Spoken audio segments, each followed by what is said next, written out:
Well, sadistic zombies is not the kind of phrase you expect from Nobel Prize winning economist Paul Krugman, who will be joining our program this evening. Professor Krugman is a former columnist for the New York Times whose invaluable writing now appears on Substack, where everyone can and who can should absolutely make an effort to read it and learn. Read it and learn seems to be something Donald Trump has never been able to do, and the Republicans he dominates in Congress seem to have the same deficiency. The cruelty of the budget bill designed by Donald Trump and the Republican Congress has provoked the mild-mannered Professor Krugman, not known for rhetorical excess, to call Donald Trump and the Republican Congress sadistic zombies. And I will take the liberty during this hour to extend Professor Krugman's term to include the Trump ally who actually might be the most sadistic of all, Elon Musk, into the group of sadistic zombies now trying to control our governing, and in Elon Musk's case, trying to control this starving little girl in a refugee camp near South Sudan. Because Elon Musk believes that the girl you're looking at right there, Elon Musk believes that she has received too much free food from you. Too much free food from the United States of America. The United States of America has been producing more food than we can consume for more than a century now, and we have been sending food aid around the world for almost 200 years, as we did during the Irish famine in 1847.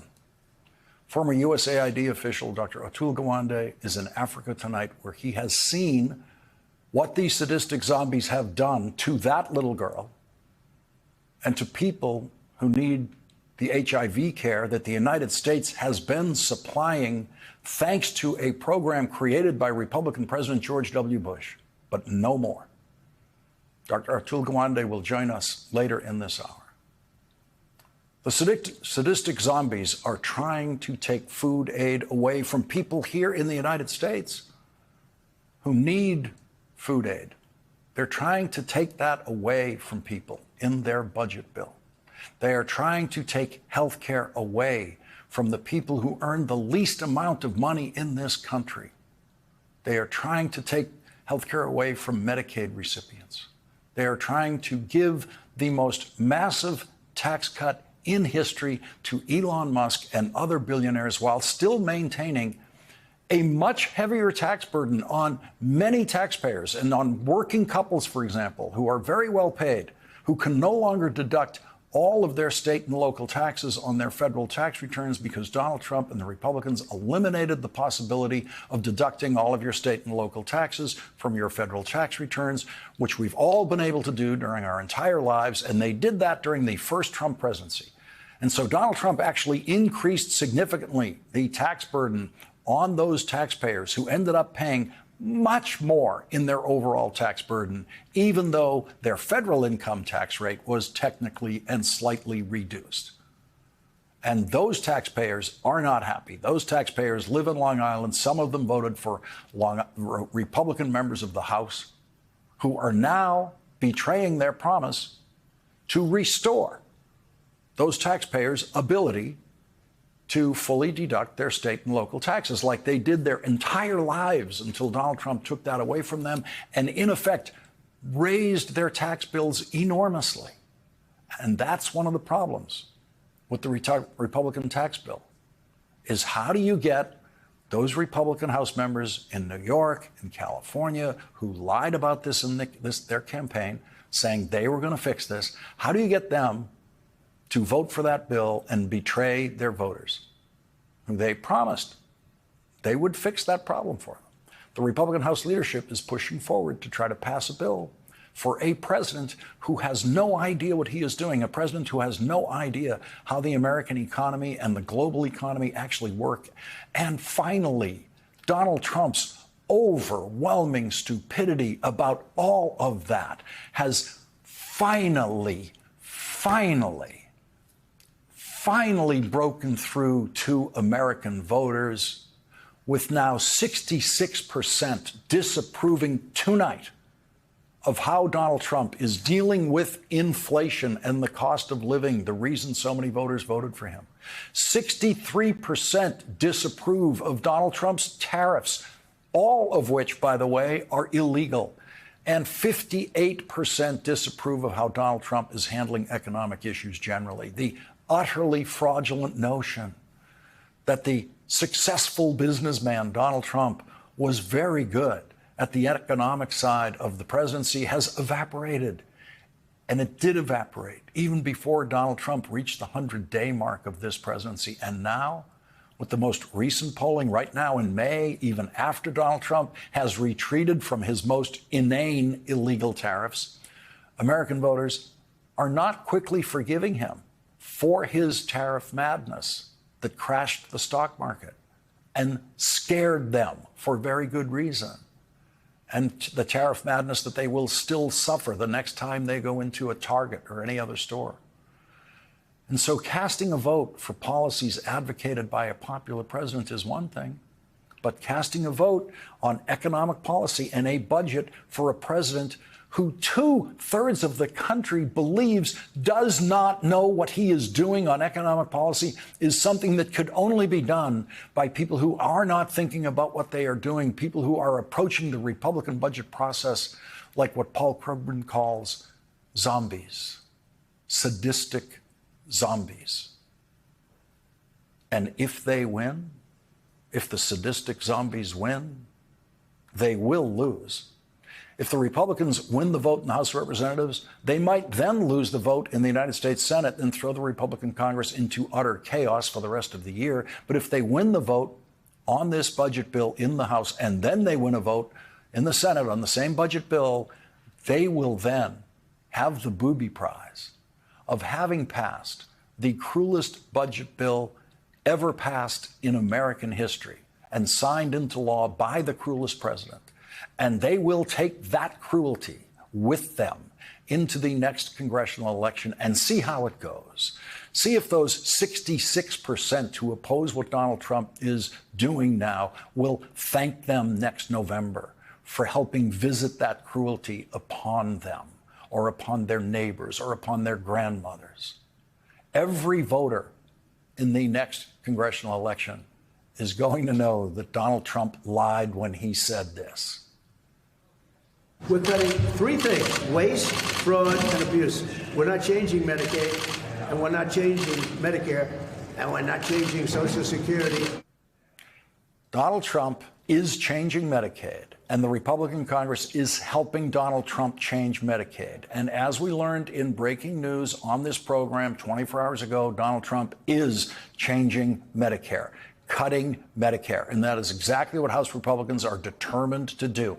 They are going to vote to cut Medicare in this bill. Last night at this hour, the top Democrat on the House Budget Committee, Brendan Boyle, joined us and brought the breaking news directly from the Congressional Budget Office, who had just informed Congressman Boyle that the Republican budget bill would trigger cuts in Medicare, even though Medicare is not mentioned in the Republican budget bill. Congressman Boyle explained, as I interpreted at the time, that it was the interaction of the Medicaid cuts and the rest of the budget bill that would force, in effect, these cuts on Medicare. 3 hours later, Congressman Boyle was officially delivering that news to the House Rules Committee, which began a hearing in the middle of the night last night that is a necessary procedural step before bringing the budget bill to the floor of the House for a vote by the full House of Representatives. That hearing got underway at 1:20 a.m. And the top Democrat on that committee, the Rules Committee, Congressman Jim McGovern, began his participation in that hearing this way. I've got a simple question. What the hell are Republicans so afraid of? What the hell are you so scared of that you guys are holding this hearing at 1 o'clock in the morning? It's a simple question that speaks to the heart of what's going on here, and one that I'm going to keep on asking. If Republicans are so proud of what is in this bill, then why are you trying to ram it through in the dead of night?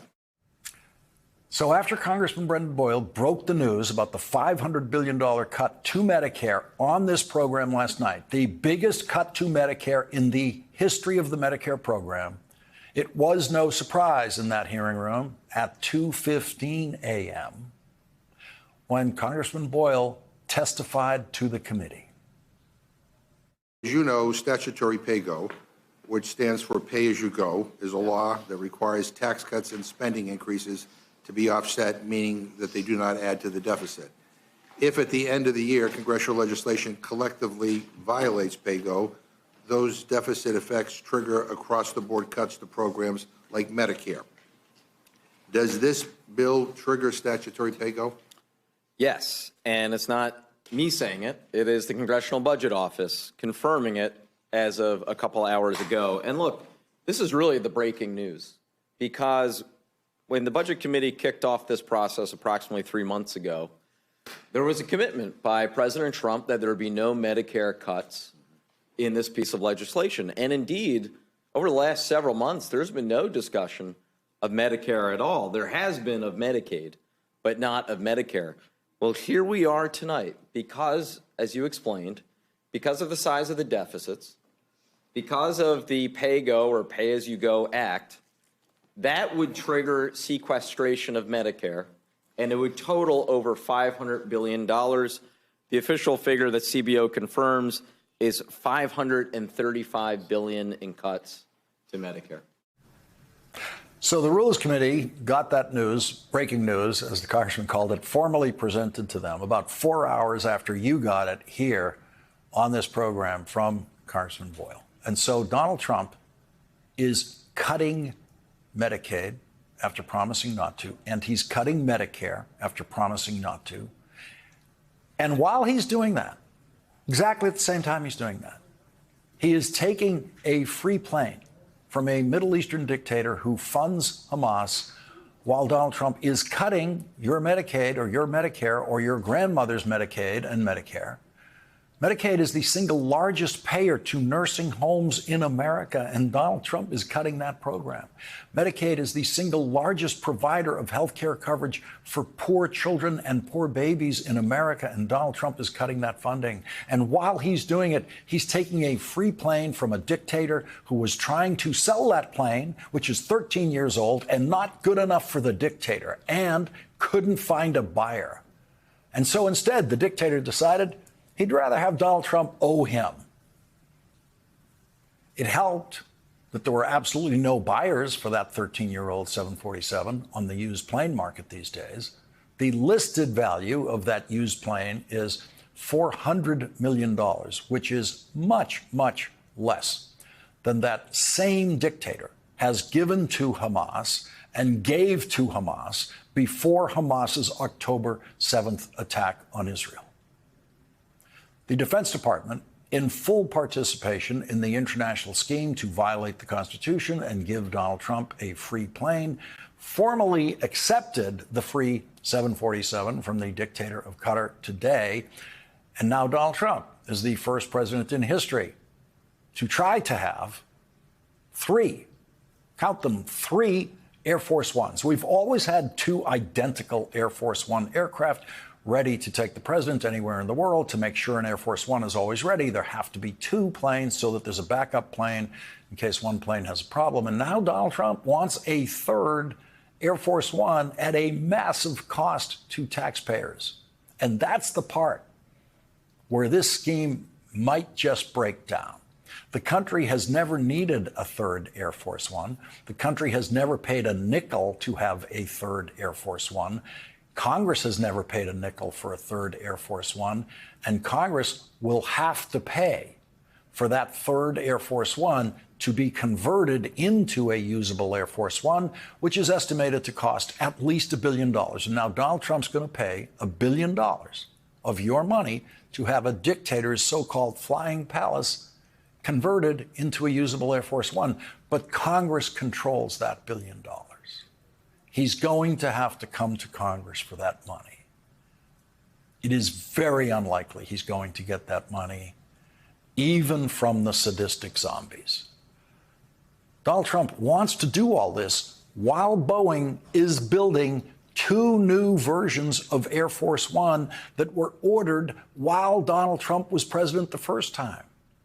This is so perfectly Trumpian. This is Donald Trump's Marie Antoinette moment of obliviousness to the suffering he is causing, while Donald Antoinette dreams of the cake and McDonald's junk food he will have on the free plane that the dictator has given him, so that Donald Trump will be able to use that plane as his personal plane after his presidency, because that's the scheme. The scheme is for Donald Trump's Defense Department to deliver that plane as a gift to Donald Trump's presidential library when Donald Trump is leaving office, so that Donald Trump will have full custody of a former dictator's palatial 747 to fly wherever Donald Trump wants to for the rest of his life. That is the scheme, and that scheme is the work of sadistic zombies.